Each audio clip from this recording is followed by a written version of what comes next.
You're listening to the Future Tech Podcast with Richard Jacobs. Future technologies such as artificial intelligence, stem cells, 3D printing, gene editing, Bitcoin, blockchain, the microbiome, quantum computing, virtual reality, and exploring space are much closer than you might think. In fact, many early versions of these technologies are in play right now, and the companies that are using these technologies are the focus of this podcast. My goal for you, the listener, is to learn from these podcasts. You may very well learn something that may change the course of your life for the better, steer you towards a new career, or give you insight into addressing a thorny medical problem. Remember, this podcast and its content is informational in nature only. No medical, tax, legal, financial, or psychological advice is being given. If you've enjoyed the podcast, please listen, subscribe, like, and tell your friends about it. Thank you.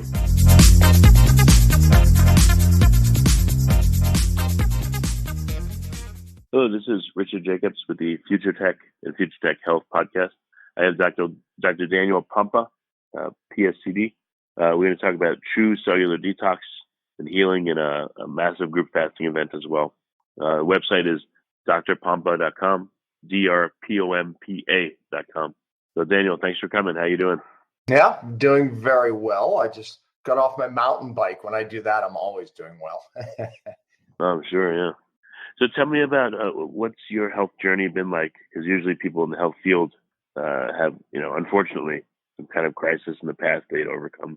Yeah, well, that was me. I was all the way back 1999, 2000, especially to probably about 2005. I became very ill, unexplainable illness. Started with fatigue.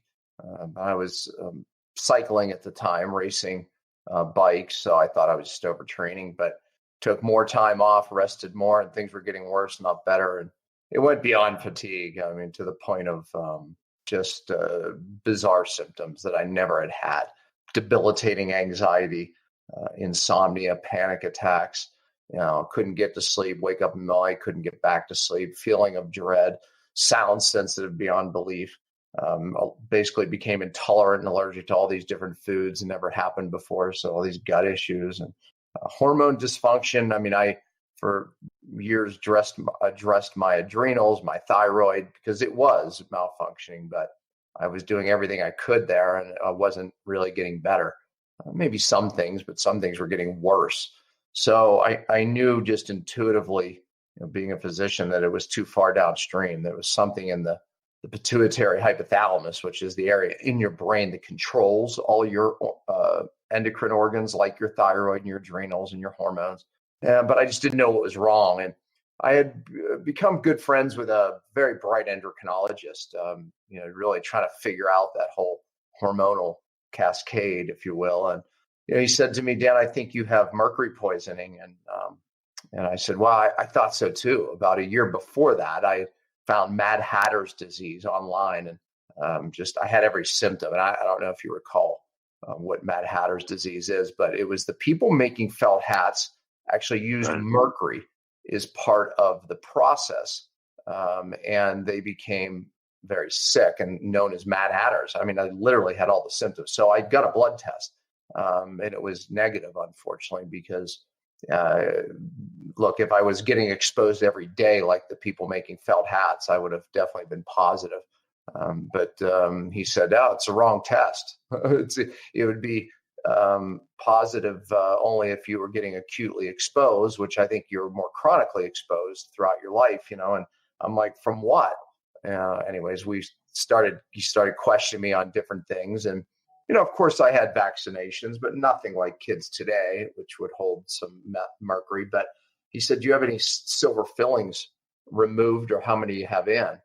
They contain 50% mercury. And actually, right before it all started, I went back and looked at my cycling journal.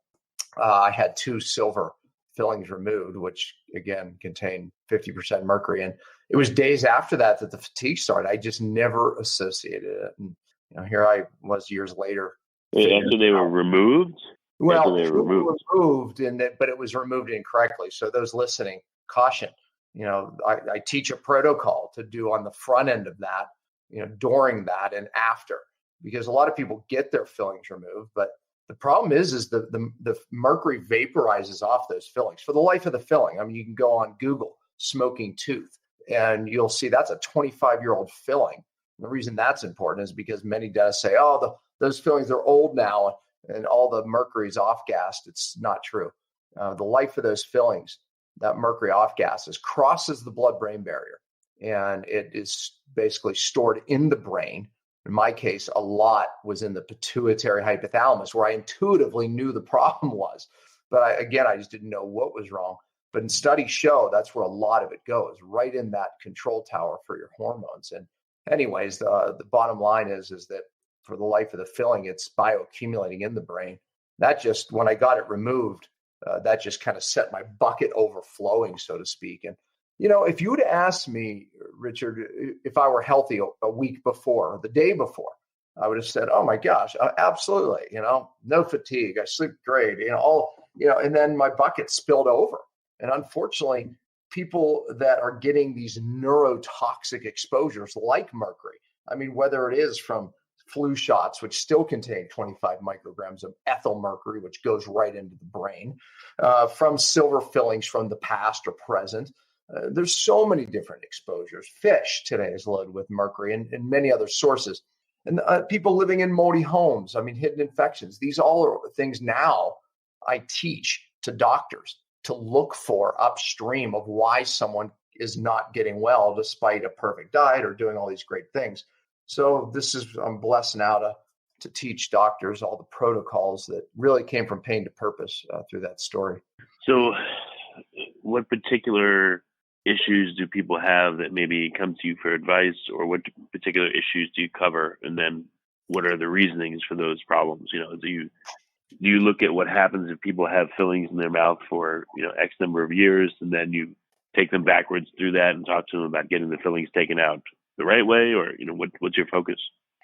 Yeah, well, that's one of the things. When I take on a client myself, my passion and purpose is to train as many doctors as I can in these protocols that, again, most of which was put together getting my own life back. And the irony of even my story is that literally after getting my life back, it wasn't not long after we had a death in the family, and we had to take on 2 children at 7 years old. They lost their parents tragically, and whole huge story there. But he was on the autism spectrum. And so literally I started applying what got me well to him. And Dylan is 22 years old, works for the company, Revelation Health, and my seminar company. But you would never know it, that he was ever damaged. I always like to say I was my first patient, Dylan was my second. One of my business partners in my seminar business was also my patient, who's passionate about this topic. But the bottom line is pain to purpose is everything I've lived out, and the protocols really have come out all of that. And so my passion is teaching doctors these, and I'm teaching doctors from all around the world. However, I do still take on some very sick people virtually from all around the world. So I don't have a brick and mortar practice anymore. But when I do take them on, my goal is to teach them everything they need to do and learn to do it long enough to get their life back. And that is all of my cellular detox. There's a prep phase, there's a body phase, and there's a brain phase. And ultimately it's the brain phase is what's unique, very unique about what I teach, because you have to get it out of the brain. If you're going to fix your hormones, whatever it is. But to answer your question, when I take on a case like this where I coach them, and again, it's coaching, right? I'm doing it virtually. It's not treating. My goal is to teach them, and that empowers them. But I look upstream to why they're not getting well. And oftentimes it's hidden heavy metal sources. Lead's another one. Lead is hidden. And the number one source of lead is our moms in utero. So it's released from the bone where it's stored throughout life. So it can be a very hidden cause of illness. And then hidden infections, people that have root canals and these things called cavitations, where you had wisdom teeth removed and it heals over. And these infections will drive autoimmune and create sickness 20, 30, 40 years later. And people living in mold. These are neurotoxic sources that most people don't know they have. But if you don't get upstream to the cause, I don't care if you eat the perfect diet. It won't get you well. I don't care what you do, what pills you take, how much you exercise. And That's the key. That's how I got my life back. That's how my son got his life back. So the key is getting to the cause. That's it. So what is your protocol? How do people find out about the cellular detox, and what are the steps involved, the initial ones? Yeah, look, there's different levels. I've trained a lot of doctors in this. You can go to my website at drpompa.com, and there's coaching services there. It kind of walks you through, whether it's one of the doctors or if I would take you on. But those are definitely the cases that are challenged. And then I also have something that doctors have put in their offices called True Cellular Detox, which is more of a plug and play detox. That basically is a portal that the person would have access to educate them through this process. And it's more plug and play. Someone is not as sick and challenged as, you need a coach if you are, no doubt about it, whether it's me or one of the doctors I train. But the True Cellular Detox was more of like, there's a prep phase, here's the pills. There's a body phase, here's the pills. And here's the brain phase, and it's a 90-day program. And again, you can see that on my website. But if you have a severe condition, if you're challenged or been challenged for a long time, you need a coach. I always say if I got sick again, I would hire one of the doctors I coach, just because you can't think through your own stuff. So, detox, when it's done right, must be at the cell. And this is what I mean by this, Richard, meaning you go now, detox is very in vogue because people realize that their hormones are disrupted because of toxins, or even can't lose weight. Weight loss resistance, the number one cause is toxins. Even diabetes, 35% is toxin related. The reason is because the toxins accumulate in and around your cells. This is where the hormone receptors are that make you feel normal and good, or even be able to lose weight and use fat as energy. All that's a cellular issue. So when the toxins make their way in and around the cell, they drive cellular inflammation. They blunt the hormone receptor. So you're never going to fix your hormone condition by taking hormones, bioidentical hormones. And there's a time and a place for that. But the world's doing that right now, and they're not getting better because the receptors to the hormones, toxins are affecting those. And therefore, it doesn't matter if you take more hormones. It's like shouting at your kids. You can shout louder and louder. They hear you less and less. So it's like the hormones. You can take more, but your cells hear you less unless you get to what's driving the inflammation, blunting these hormone receptors. And that's the toxin. So real detox, you have to get to the cell. So my point is, you go into a health food store now, detox is very in vogue. There's shelves now, whole sections of detox, but most of those detox programs, or the 10-day cleanse, 30-day cleanse, whatever they are, they're poopers, meaning they make you go to the bathroom, which is not necessarily a bad thing, but it's not how I got my life back or thousands of others. You really have to get up to the cell where the problem really is. And cells are designed to get rid of toxins. The problem is when we get exposed to these nasty neurotoxins, it shuts down all of the detox pathways in the cell.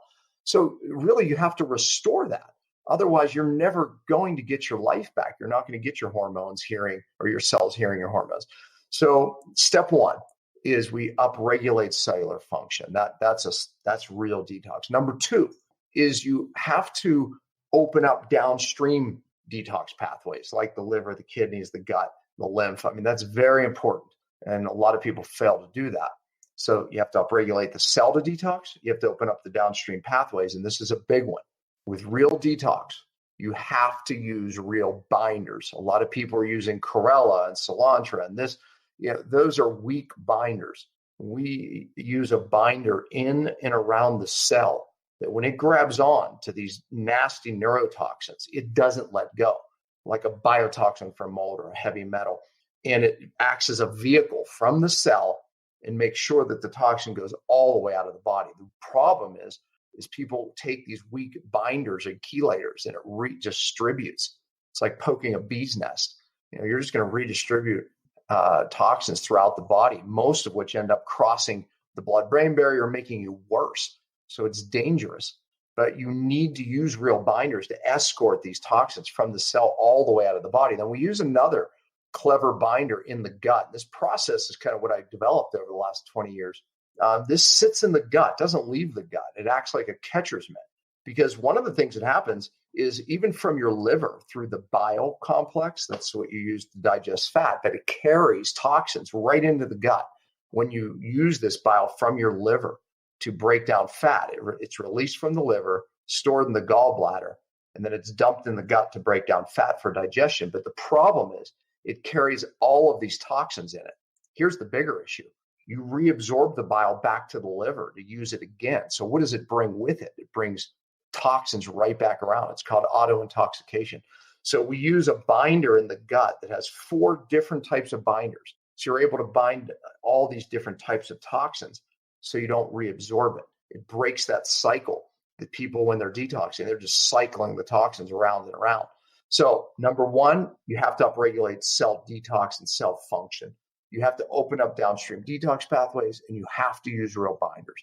That, just as broad as I could make it, is what real detox is. And that's what's getting thousands of lives back. And that's why I'm passionate at teaching it.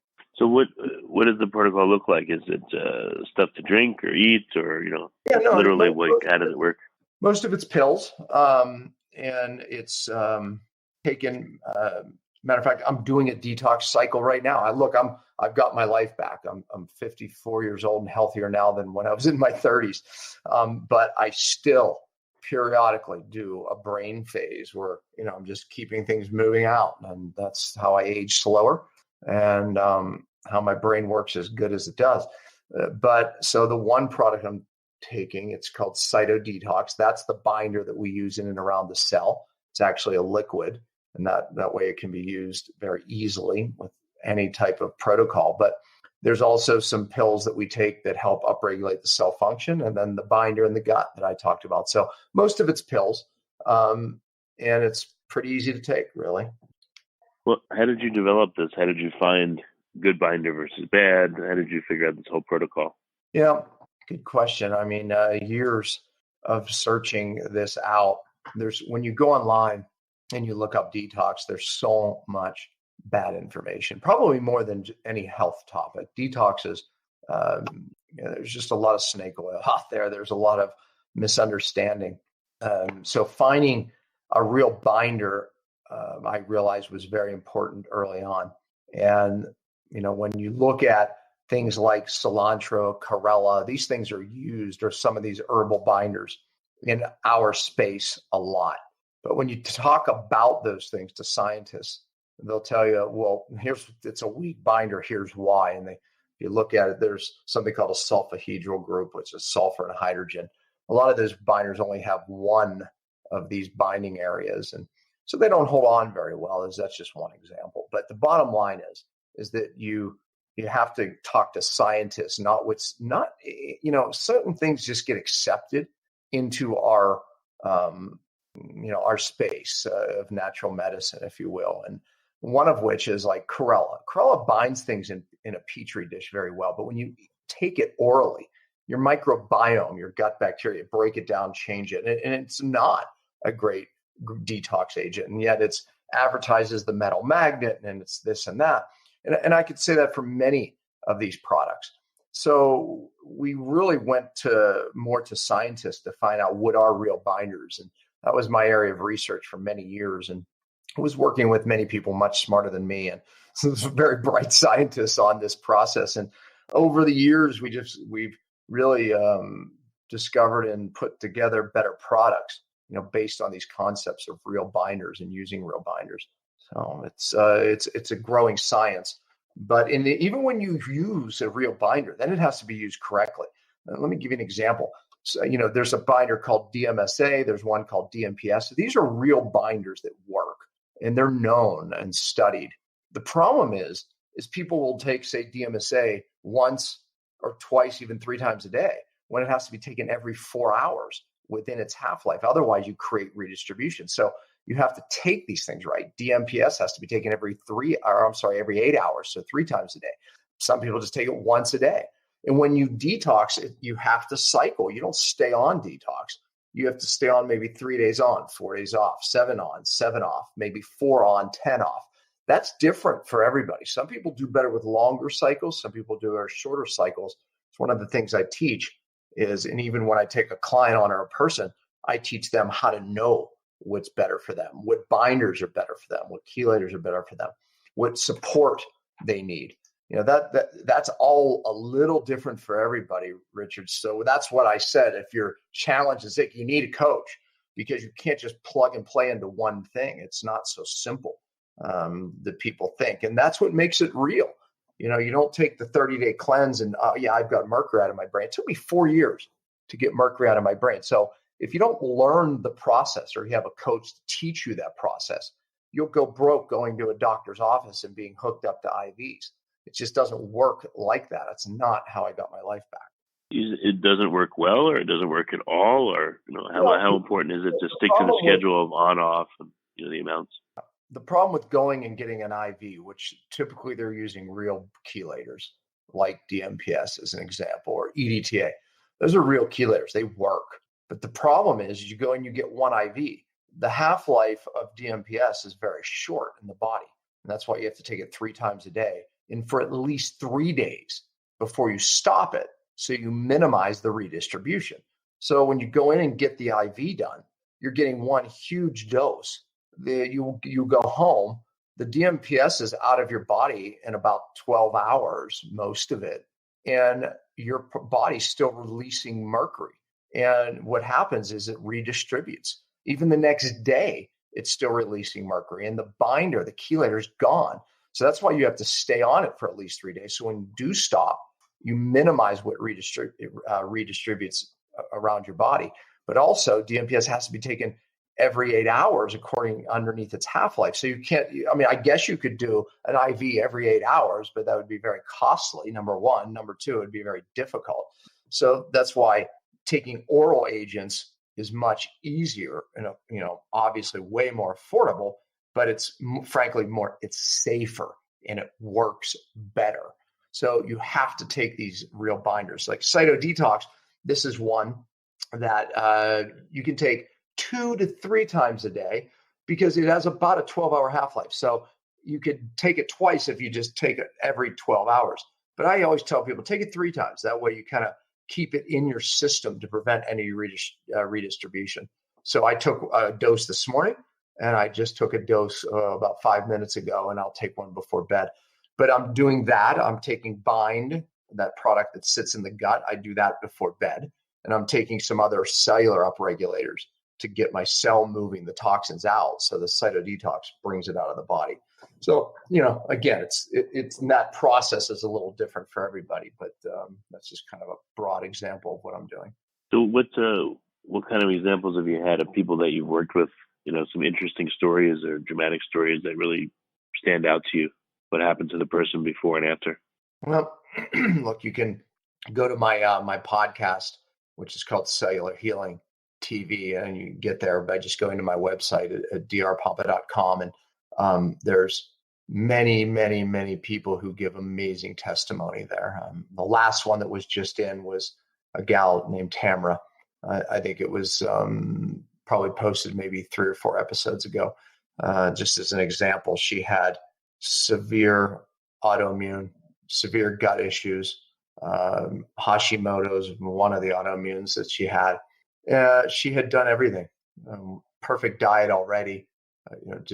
No doubt was one of those gals who had the ability and the discipline to do everything, but she wasn't well. So what did I do that was so special? Well, I just got to the causes. She had mercury in her brain. She had a cavitation that I spoke a little bit about. She had one of these jaw infections that were killing her. And another, well, I'll leave the rest of that as a surprise, but there was another big hidden source. You have to watch the episode.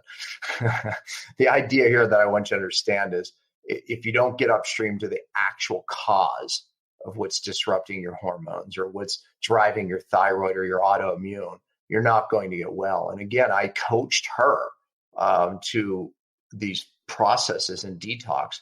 And, she's got her life back in a couple of years, but she'll continue that process for some years, even yet. But anyways, there's that. Yeah, there's several other episodes there where you can hear these actual real stories, how people got their life back. A gentleman who works for me now, his name is Cameron, and brilliant kid, absolutely brilliant. He was so sick that he literally became allergic to every food, and then he became allergic to water. There was one water he was able to drink, and then all of a sudden his body started reacting to that. So literally they brought him to the hospital, and because they were going to try to get an IV in him, his body was reacting anaphylactically to everything, to where they literally sent him home to die. They couldn't get water or food in him. He ended up going without water or food 12 days. So everyone was trying to push food in him, water him, you're going to die. And one of the things I said, Cam, just listen to your body. Anyways, he ended up going without food or water for 12 days. By the way, I teach fasting. It's one of the strategies that I teach. Matter of fact, my new book will be out here any week. It's called Beyond Fasting. And Cam was forced into a fast because he couldn't do it. His body was not accepting anything. But it was the tipping point for him that got him well. I said, start eating when you get hungry, and your body will tell you intuitively. And that's what he did. And anyways, after that, then we were able to start some of the detox. Anyways, his story is told twice actually on Cell TV, but there's so many. Richard, I could go through a lot of different stories. That's great. So what's the best way for people to find out more and to get in touch and, get started on the program like this if they need the help? Yeah, no, just go to drpompa.com, drpompa.com, and coaching services there. There's thousands of articles. My podcast is Cellular Healing TV. Listen to all the back podcasts. I mean, there's a lot there. So enjoy it and educate yourself. That's the key. All right. That's great. Well, Daniel, thank you so much for coming on. I really appreciate it. Absolutely, Richard. Thank you for having me.